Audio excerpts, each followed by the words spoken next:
लो सज्जनों ते मित्रों फैसलाबाद दे विच अज पुलिस मुकाबला हो गया ते जनाब दो डाकुआं नूं जनाब ने जहन्नम वासल कर दिता अज पंजाब पुलिस ने।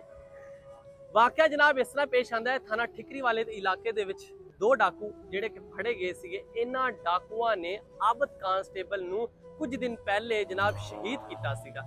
ये वो दो डाकू फड़े गए सी, डाकुआं नूं लैके जा रहे सी होर मुलजम फड़न वास्ते ते जनाब रास्ते दे विच डाकुआं दे साथी आए, साथियां ने फायरिंग की। फायरिंग करन तो बाद जनाब ये डाकू जिहड़े जख्मी होने तो बाद जनाब हो गए मर गए।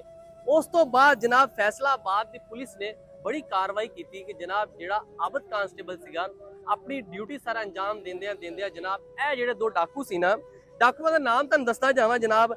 डाकू सीगा अब्दुल मजीद नाल इहदे सी शमशाद। ਇਹ दो डाकू सीगे जिन्हां ने जनाब आबद कांस्टेबल नूं गोलियां मार के शहीद कर दिता सीगा और आबद हॉस्पिटल दे विच जाके दम तोड़ गया सीगा। उस तो बाद पुलिस ने अपने नाके लाए, हर पासे पुलिस ने जनाब छापे मारे। छापे मारन तो बाद जनाब ए दो डाकू ले फड़ ले सीगे। शमशाद ते अब्दुल मजीद डाकू दोवां नूं फड़ लिया सीगा। फड़न तो बाद जनाब हुण फिर रिकवरी वास्ते जारी गल जे डाकू फड़ ले डाकुआं को रिकवरी भी तो करनी सी। रिकवरी वास्ते ले जांदियां होया राह वे जनाब डाकुआं दे साथी आए ते उत्थे फायरिंग हुई ते जनाब ए डाकू ए जहन्नम वासल हो गए। जनाब डाकुआं नूं गोलियां मारियां ते जनाब डाकू गए मर ते रोला मुक गया। आबद कांस्टेबल जिहड़ा कि शहीद होया सी अज ओदा बदला ले लिया।